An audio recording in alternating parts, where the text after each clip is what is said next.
Grody here. It's time for a little sunshine going into the holidays. 7 minutes of it for you today. Yeah, Thanksgiving, folks. Thanksgiving. Here we are. Good morning, Richard.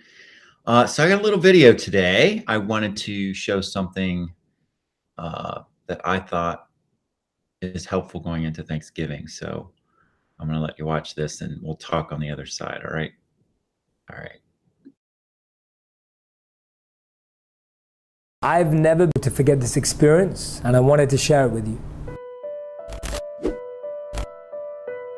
I was around 9 years old and I was visiting India with my family. We were stuck in traffic and we were driving through a slum area. It was the first time I'd seen homes built out of cardboard, scrap metal, and bricks all at the same time. Growing up in London, I'd never ever seen anything like it before, apart from on TV or in the movies. I saw some children on the streets, probably around the same age as me, but very different. Some of them didn't have clothes, they looked undernourished, and they probably didn't have access to much water. Could tell by the dryness on their lips and their skin. I noticed this one young girl who had her head inside a trash can. It looked like she was scrambling for something. When she finally came out and looked at me, she smiled. Not knowing what to do, I smiled back.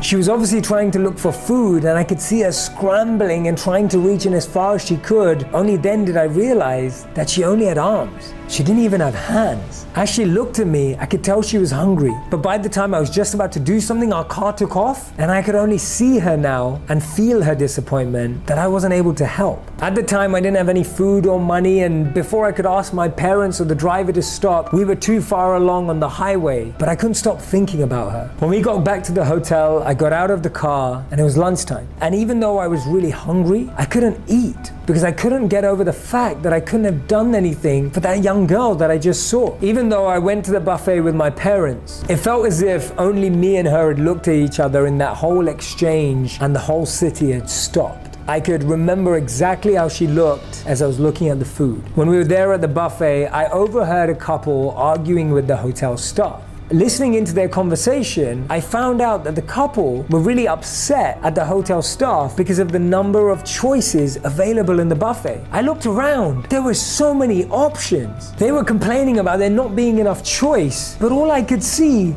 was choice. There were at least 30 items just as starters available to everyone there, but it wasn't enough for them. Now I get that everyone has their own standards, has their own expectations in life, and we're allowed to have them. And I know that everyone is fighting their own battle, but that little girl, she didn't even have hands. She was scraping with whatever was left of her arms. But many years on from that event now, I've learned a lot. One of the things is that I can sit here and be angry at that couple who was complaining, or I could actually do something about it. It reminded me of a quote by Gandhi. He said that I was sad because I didn't have any shoes, and then I saw a man with no feet.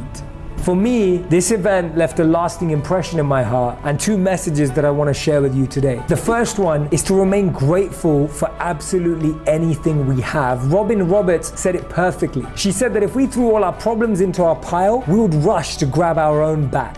And when we start with gratitude and see everything as fortune and grace, we're able to receive much more deeply. And number two, let's help those who need it. Let's not be mad that the world isn't helping them. Let's see what we can do. Compassion is key and empathy is essential. And that's one of the reasons that I focus so much of my life in trying to help those in need. And it may mean that you're in a space in your life where you feel you can't currently help anyone right now, but I guarantee you that there's just one person out on the street today that you could impact, that you could change their experience at least for a moment. Remember what Gandhi said, I was sad because I didn't have any shoes, and then I saw a man with no feet.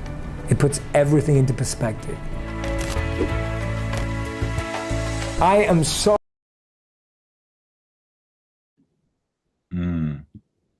I was mad because I didn't have any shoes, and then I saw a man without any feet. So that I thought that was a very powerful message going into Thanksgiving, and Thanksgiving is about being grateful, about being grateful for what we have in our lives, who we have in our lives. It's not about focusing about what we don't have. It's about focusing on what we do have, and then thinking about those who are less fortunate than ourselves. And they can be less fortunate in material things, they can be less fortunate in being loved. They can be less fortunate in so many ways. And what do we have to give tomorrow?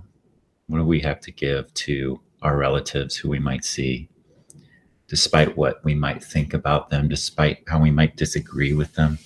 What do we have to give them? What can we give them? If we go into Thanksgiving with a giving heart, a giving spirit, a gratitude, a gratefulness, think about how your day can go tomorrow.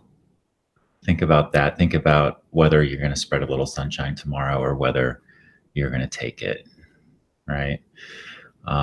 So that's my message today for Thanksgiving, is just, God, it's a holiday about gratitude.